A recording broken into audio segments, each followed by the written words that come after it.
As nossas Bíblias, o Evangelho de Marcos, capítulo de número 8. Abra sua Bíblia comigo, Evangelho de Marcos, capítulo de número 8.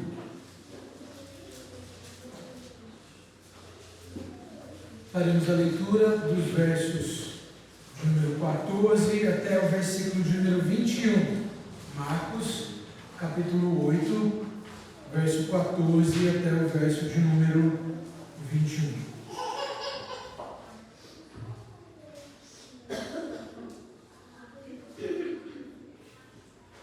Eu farei a leitura, os irmãos podem acompanhar comigo.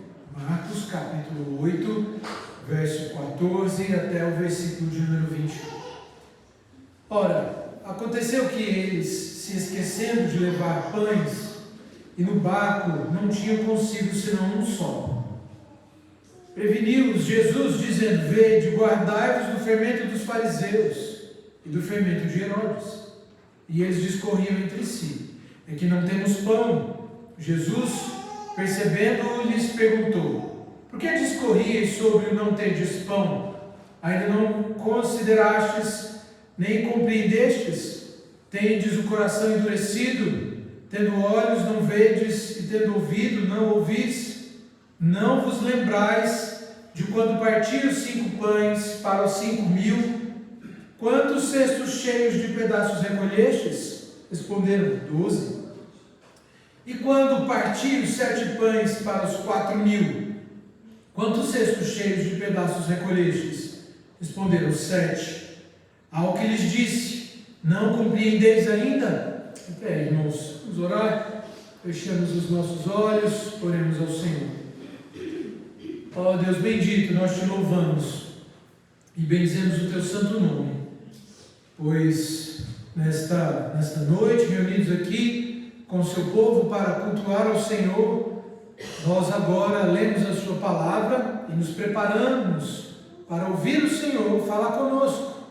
Nossa oração, ó Deus, para que o Senhor ilumine nossa mente e nosso coração e nos dê entendimento da sua santa palavra.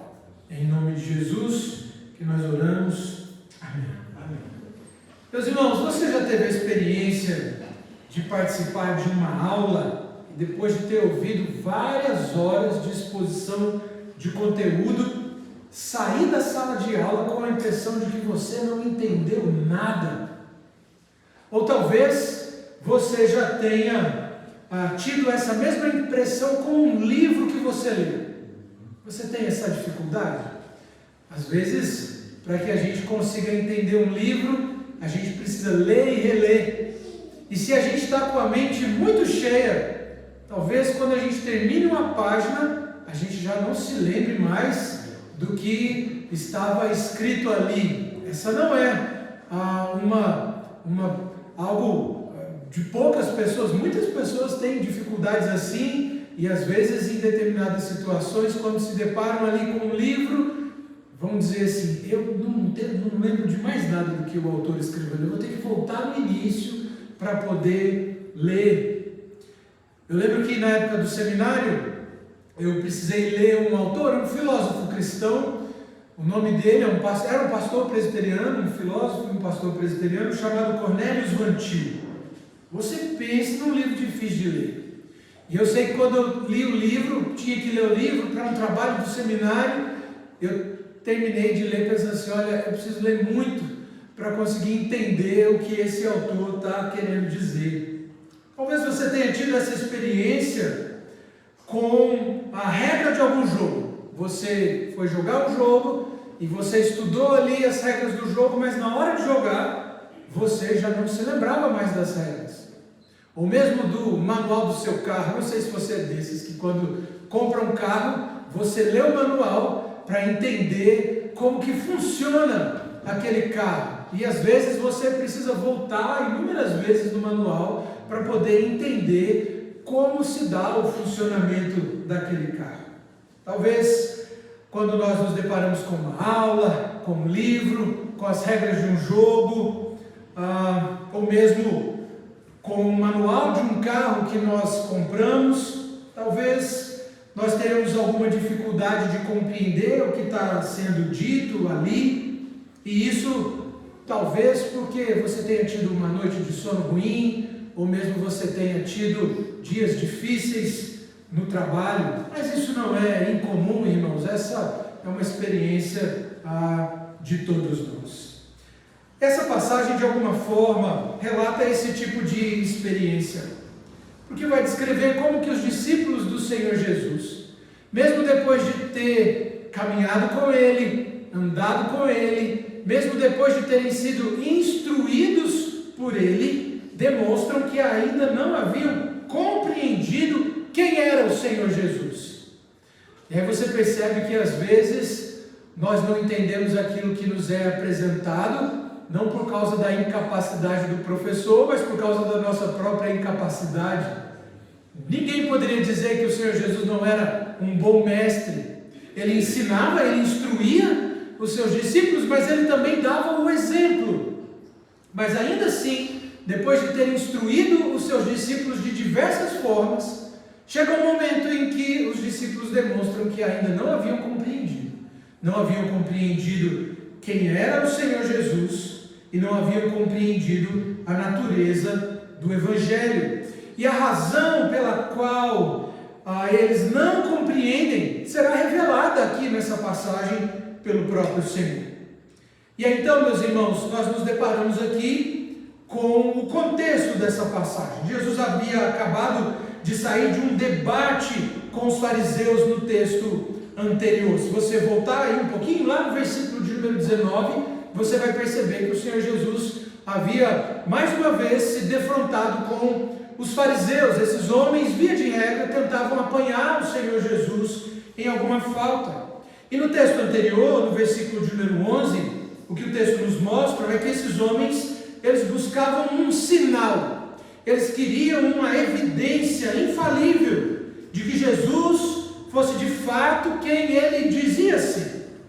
É fato, meus irmãos, nós sabemos, se você está familiarizado com o texto do Novo Testamento, que nenhum sinal seria suficiente para convencer esses homens a respeito de qualquer coisa referente ao Senhor Jesus.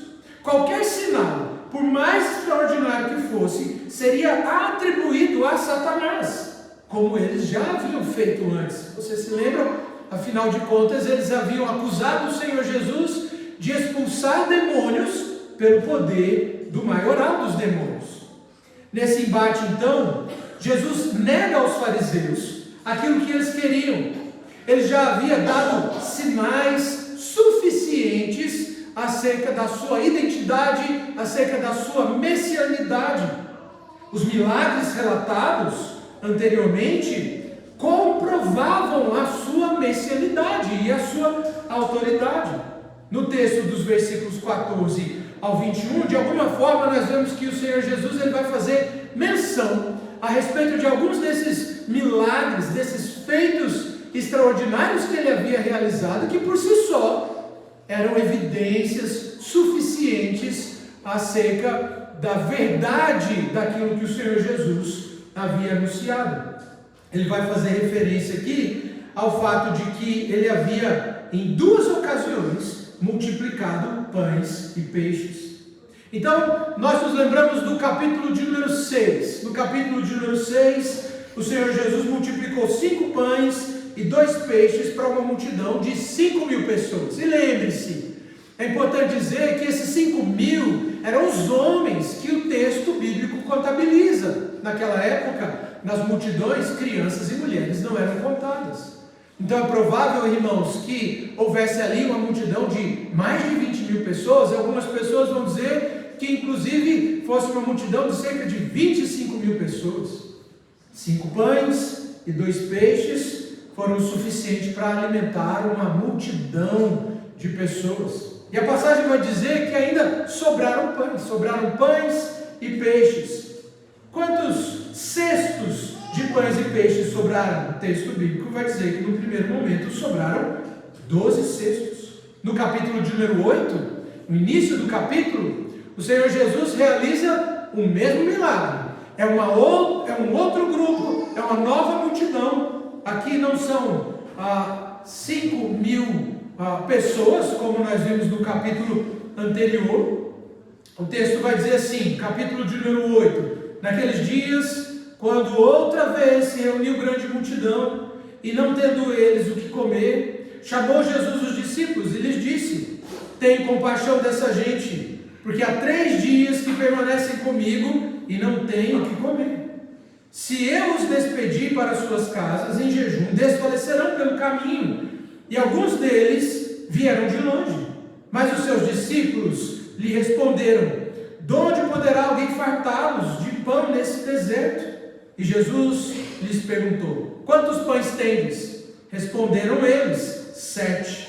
Ordenou ao povo que se assentasse no chão, e tomando os 7 pães, partiu-os após ter dado graças, e os deu aos seus discípulos, para que estes os distribuíssem, repartindo entre o povo. Tinham também alguns peixinhos, e abençoando-os, mandou que estes igualmente fossem distribuídos. Comeram e se fartaram, e dos pedaços restantes recolheram 7 cestos. Eram cerca de 4.000 homens. Então Jesus os despediu. Então, numa primeira ocasião, 5 pães e 2 peixes, uma multidão de 5.000 pessoas, sobraram 12 cestos. Numa segunda ocasião, o Senhor então vai multiplicar 7 pães para alimentar uma multidão de 4.000 pessoas, e sobram então 7 cestos. Eram milagres suficientes para convencer qualquer pessoa a respeito de quem era o Senhor Jesus. E aí nós podemos nos lembrar, inclusive, meus irmãos, que essa era uma característica do Evangelho de Marcos. O Evangelho de Marcos é um texto escrito para gentios, gente que não conhecia o Antigo Testamento, e é por isso que nós vemos aqui um grande número de milagres sendo narrados, justamente para instruir aquelas pessoas que não tinham conhecimento do Antigo Testamento acerca da divindade do Senhor Jesus, quem Ele é, por que Ele veio. E aí então o texto narra muitos desses milagres, e 2 desses estão sendo mencionados aqui como sinais suficientes para provar que o Senhor Jesus era de fato quem Ele dizia ser, ou seja, Ele é o Messias, Ele é o Cordeiro de Deus, Ele é o cumprimento de toda a Escritura. Mas nenhum desses sinais, meus irmãos, foi capaz de convencer os fariseus acerca de quem o Senhor Jesus era. Então, no capítulo de número 8, no versículo 11, depois do Senhor Jesus ter feito muitos milagres, Ele vai negar a esses homens o pedido que eles fazem. Mas ainda assim resta um sinal, ainda assim resta um milagre que o Senhor Jesus faria. Em outro evangelho, no evangelho de Mateus, no capítulo de número 16, o texto bíblico vai chamar a nossa atenção para o fato de que o Senhor Jesus, nesse confronto com os fariseus, afirma que nenhum sinal lhes seria dado, a não ser o sinal de Jonas, fazendo referência assim à sua morte e à sua ressurreição. O que o texto bíblico vai nos mostrar é que assim como Jonas esteve 3 dias e 3 noites no ventre do grande peixe, o Senhor Jesus também seria ressuscitado ao 3º dia. Esse sinal seria para os fariseus um sinal de juízo, uma vez que eles não creram no Senhor, ao passo que para aqueles que crescem no Senhor, esse sinal seria a garantia da sua salvação. Mas Jesus não tinha que conviver, irmãos, e isso aqui é algo que pode nos chocar. Eu não sei se choca você. Jesus não tinha que conviver com a dureza de coração apenas dos fariseus. E aí, quando nós olhamos para o texto das Escrituras, nós vemos esses inúmeros embates, lemos o texto e ficamos indignados, inclusive, com o fato de que esses homens resistem ao ensino do Senhor Jesus e são duros, seus corações são duros. Mas Jesus não tem de lidar com a dureza de coração apenas dos fariseus, apenas dos gentios, dos ímpios. Porque quando a gente diz assim, eu não tenho que lidar com a dureza do coração apenas dos fariseus, talvez você pense, é verdade, pastor, porque tinha também os saduceus, tinham também os romanos. Não, meus irmãos, mas o Senhor Jesus, nesse texto, nos mostra que ele tinha de lidar também com a dureza de coração dos seus discípulos. O que o texto nos mostra, então, meus irmãos, é que o Senhor Jesus, além de enfrentar a dureza de coração dos fariseus, ele também tinha de enfrentar a dureza de coração dos seus discípulos. Eles, podemos dizer, obviamente, não são exatamente iguais, porque eles não acreditam que o Senhor Jesus está expulsando demônios pelo poder do maioral dos demônios. Eles creem que o Senhor Jesus faz milagres pelo poder de Deus, mas eles ainda não haviam compreendido quem era o Senhor Jesus, ao menos não completamente, e nem mesmo a natureza do seu ministério. E aí nós veremos isso daqui a partir do versículo de número 14. Então, no primeiro momento, do versículo 14 até o versículo de número 16, Jesus adverte seus discípulos contra a falsa doutrina. Então, esse é o primeiro ponto aqui. Jesus adverte seus discípulos contra a falsa doutrina. Eles estão, então, a caminho de Betsaida. E esse caminho o Senhor Jesus percorreu de barco pelo mar da Galileia. A passagem então nos informa que os discípulos haviam se esquecido de levar pão e tinham com eles apenas um único pão. Talvez nós pudéssemos nos perguntar assim, né? Afinal de contas, onde foi que ficou aqueles 7 cestos de pães que haviam sobrado na multiplicação, narrada ali no capítulo de número 8? Bom, nós não sabemos, nós não temos como saber o que eles fizeram com esses pães, onde eles ficaram, se eles distribuíram, se eles comeram, nós não sabemos. Mas o ponto aqui, obviamente, não é esse, não é descobrir onde os discípulos deixaram os 7 cestos de pães que haviam sobrado na multiplicação, narrada no início do capítulo de número 8. Aquilo que o texto vai nos mostrar, então, é que havia com eles apenas um pão. Havia com eles apenas um pão. E por quê? Talvez você olhe para uma passagem como essa e pense, por que um pão? Porque o texto vai falar de um pão. E é óbvio, meus irmãos, que o texto, ao mencionar que havia ali apenas um pão, ele está chamando a atenção para a insuficiência desse único pão de alimentar aqueles 12 homens. Agora, pense comigo, isso deveria ser um problema? Você acha que os discípulos deveriam se preocupar com o fato de que eles tinham apenas um pão? É óbvio que não. Talvez você pense assim, mas eles estavam no mar, não tinha como comprar pães e peixes ali. Mas, meus irmãos, nós acabamos de ver, e esses homens, eles presenciaram a multiplicação de pães e peixes, tanto no capítulo 6, quanto no capítulo de número 8. Ou seja, não deveria haver por parte desses homens qualquer preocupação ou inquietação em relação ao seu sustento. Mas ainda assim, mesmo tendo presenciado os milagres que o Senhor Jesus havia realizado, esses homens estão inquietos, eles estão aflitos. E, obviamente, nós podemos dizer, meus irmãos, o Senhor Jesus, ele é extremamente perspicaz.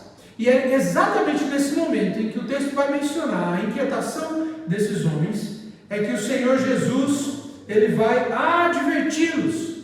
E a advertência do Senhor Jesus a esses homens é contra o fermento dos fariseus e contra o fermento de Herodes.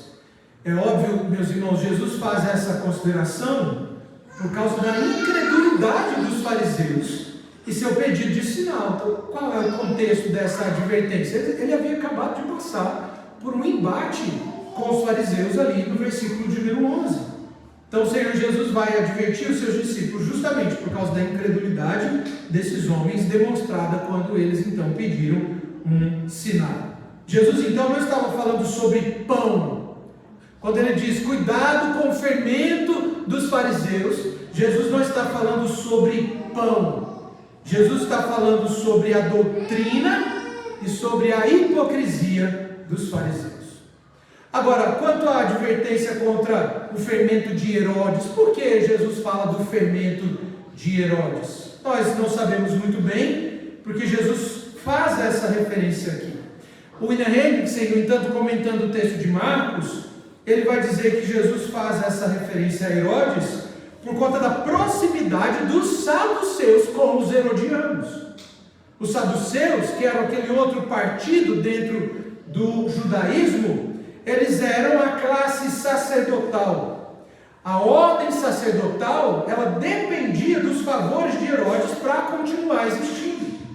Além do mais, o Hendrickson diz que ele vai ainda apontar um segundo ponto de aproximação. E ele diz assim: os saduceus, embora ostensivamente apegados à lei de Deus, não se opunham de maneira nenhuma à difusão do helenismo ou do secularismo, a gente pode dizer assim.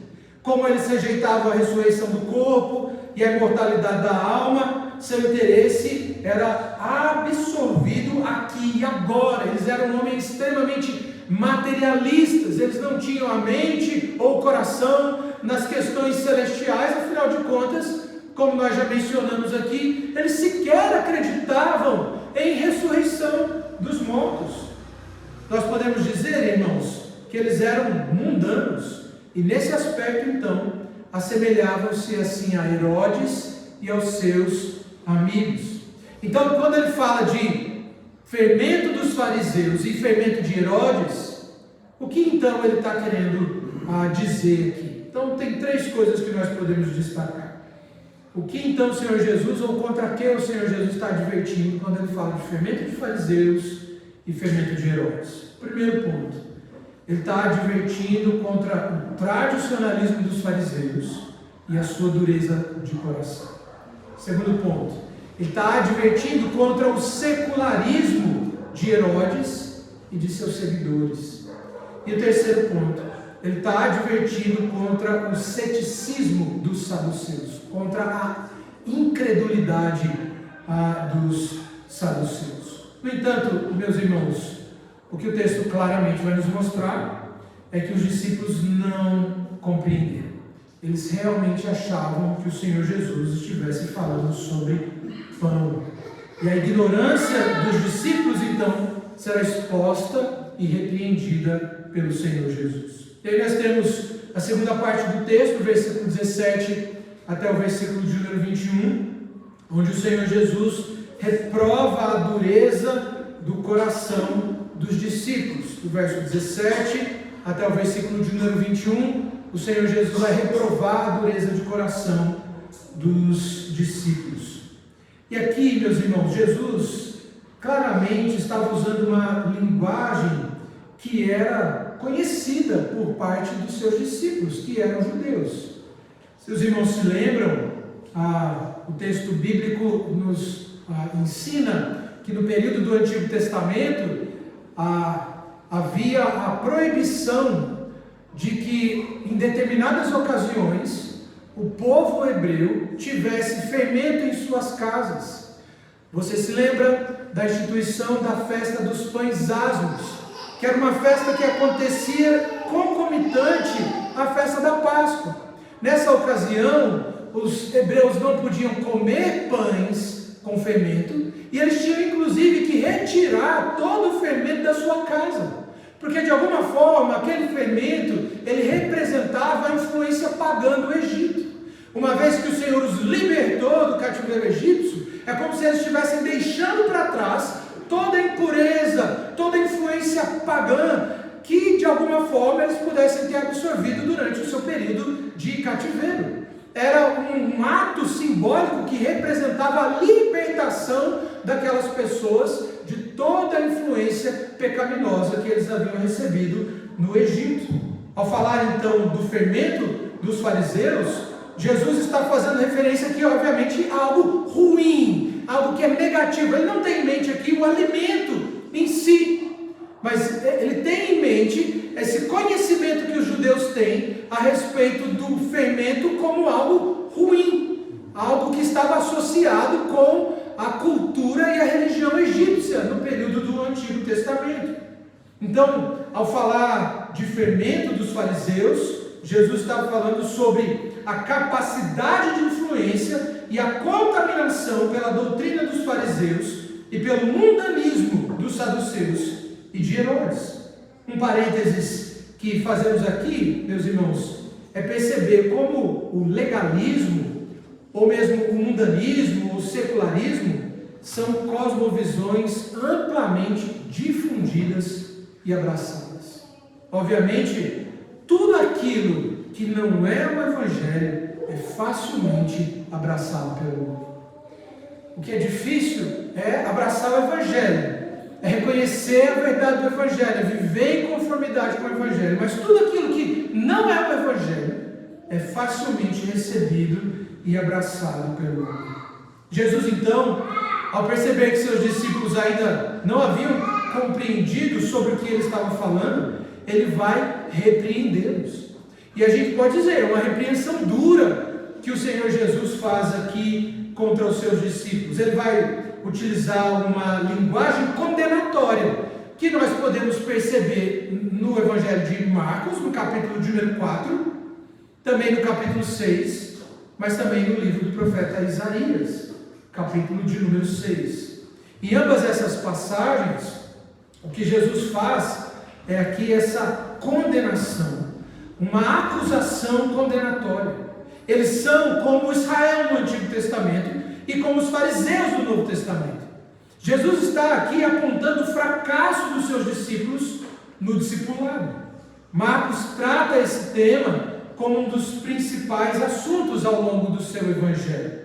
Ao longo da narrativa do Evangelho de Marcos, os discípulos lutam contra esse fracasso. O coração deles está endurecido, e depois de cada uma das predições de Jesus de sua morte, eles não conseguem entender. Antes, o que nós percebemos é que eles estão buscando a grandeza pessoal e o poder futuro. Você se lembra do pedido que eles fazem ao Senhor Jesus? Senhor, que um possa se assentar à sua direita e o outro possa se assentar à sua esquerda. Eles falham com Jesus no Getsemane, quando ele é preso, e Pedro, um dos seus discípulos mais próximos, vai negá-lo 3 vezes. A chave para esse problema, meus irmãos, é a fé, que em Marcos significa dependência total do Senhor Jesus. Mas eles ainda não veem e não ouvem. Eles ainda não veem e não ouvem.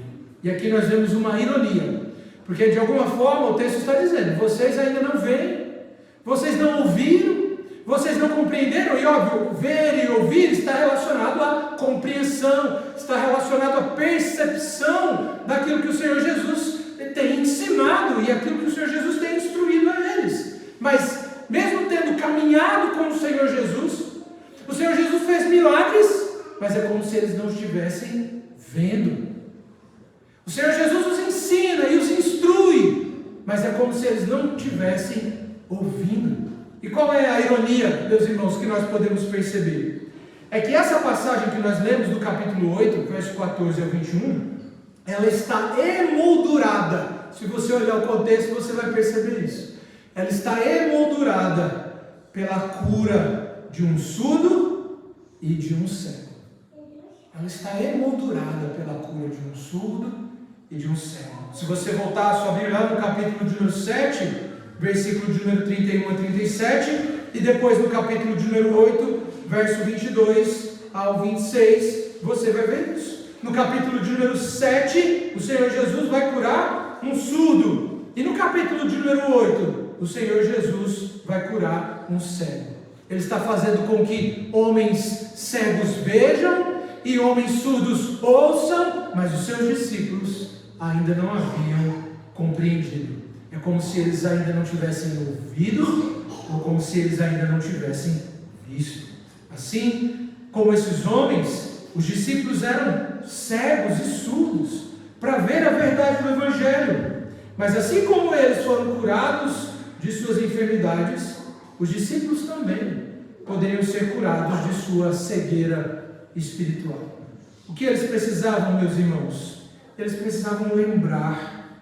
E aí talvez seja esse pastor difícil, né? É difícil lembrar do filme que a gente assistiu.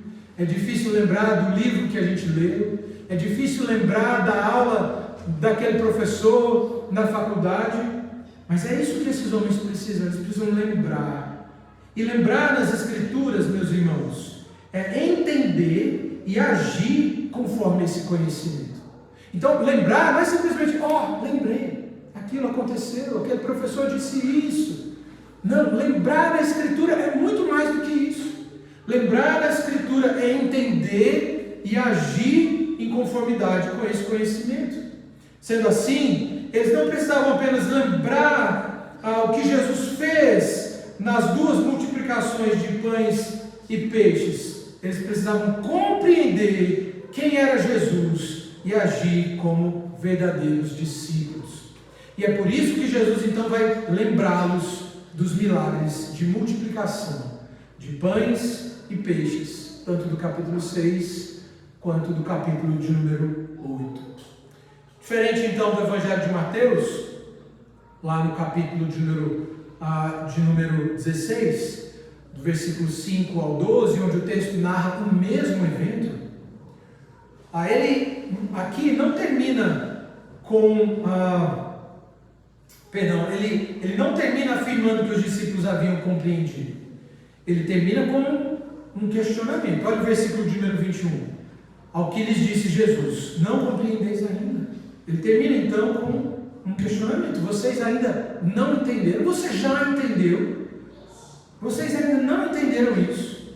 No entanto, meus irmãos, isso não significa, obviamente, que haja contradição entre os evangelhos, mas apenas que Marcos quer dar ênfase aqui no atual estado espiritual dos discípulos e no processo de amadurecimento e compreensão por parte deles acerca de quem é Jesus.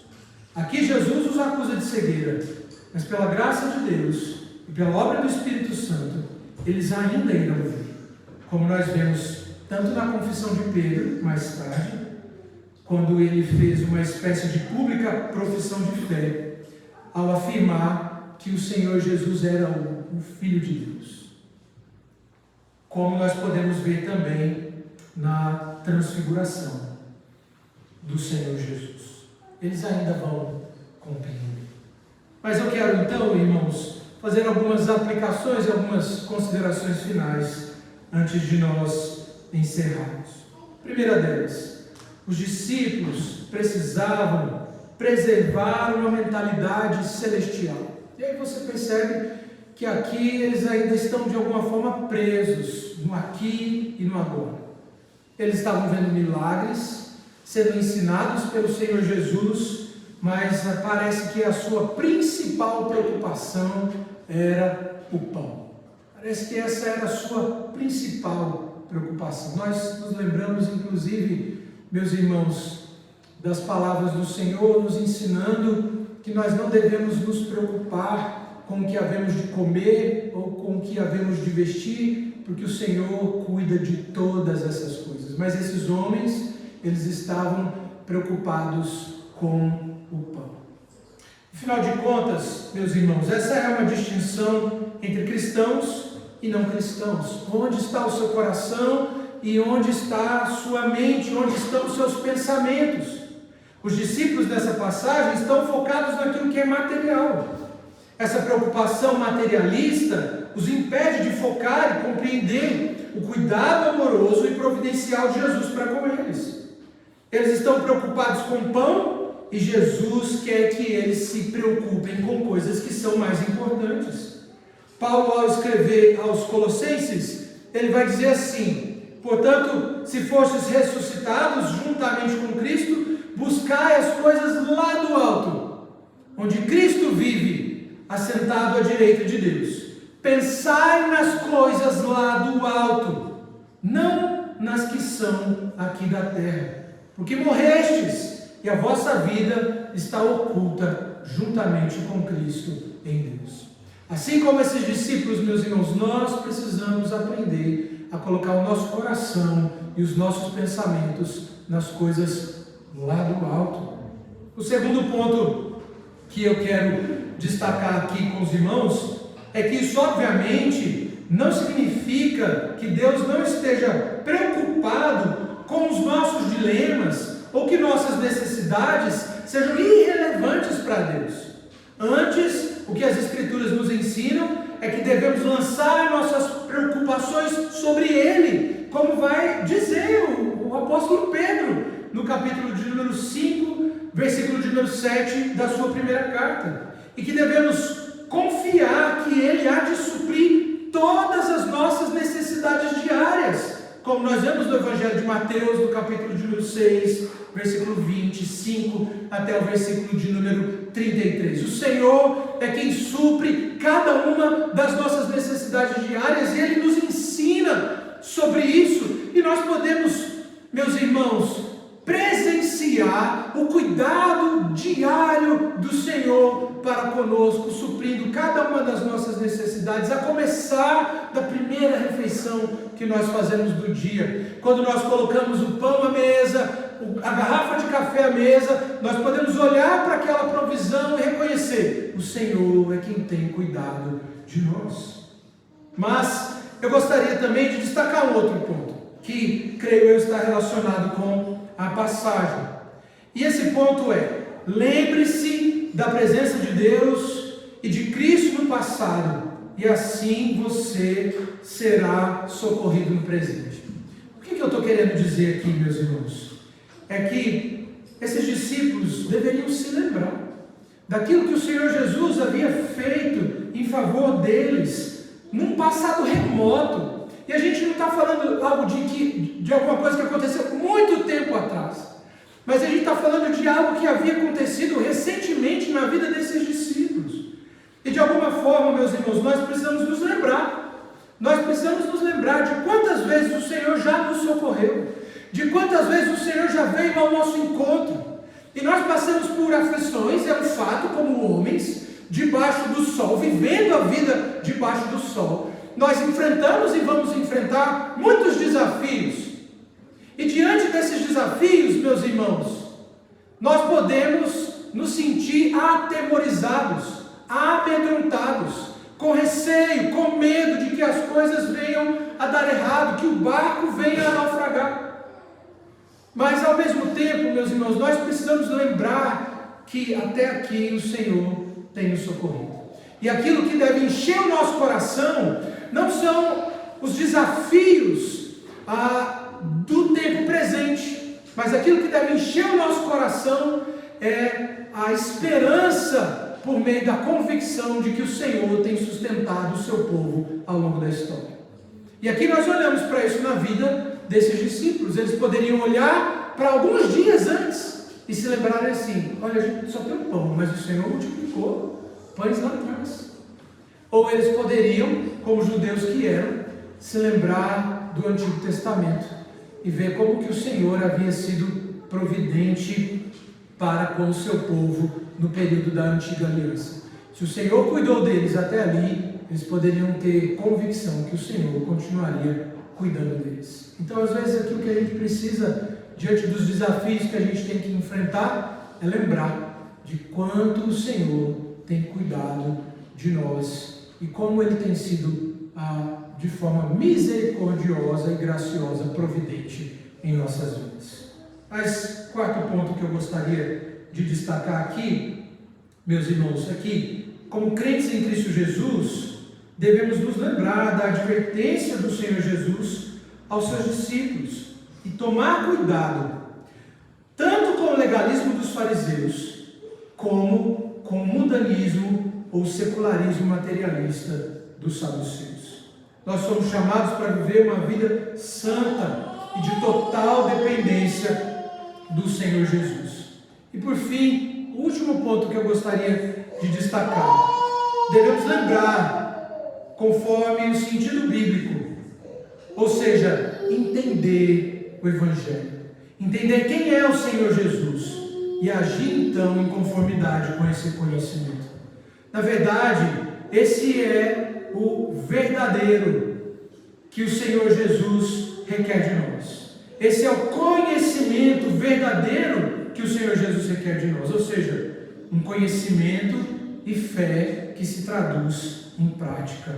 Caso você então, meu irmão e minha irmã, tenha dificuldade para crer dessa forma, ore ao Senhor e peça a Ele que o Espírito Santo te convença de toda a verdade.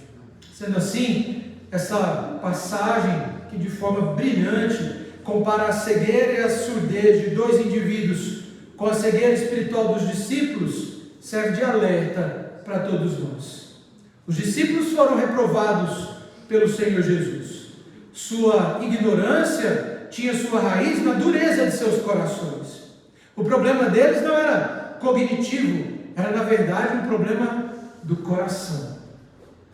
Porém, meus irmãos, esse problema não seria resolvido com um remédio qualquer, porque obviamente ele era de natureza espiritual. Jesus reprova a dureza do coração dos discípulos. A essa altura, eles já deveriam ter compreendido quem ele era. Assim como os discípulos, muitas vezes nós também somos assim. Nós estamos ouvindo sobre os grandes feitos do Senhor dia a dia, mas ainda assim não compreendemos. E assim como eles, a natureza do nosso problema não é a nossa capacidade intelectual de compreender o Evangelho, mas o nosso problema é o problema do coração. Sendo assim, irmãos, o remédio de Deus para a dureza do nosso coração é a marreta da sua palavra. Ouça a palavra, medite na palavra, ore a palavra, medite no Cristo da palavra, até que as escamas dos seus olhos caiam. E as escamas dos discípulos caíram mais tarde. Assim, as nossas escamas, elas podem cair também. Deus nos abençoe, meus irmãos.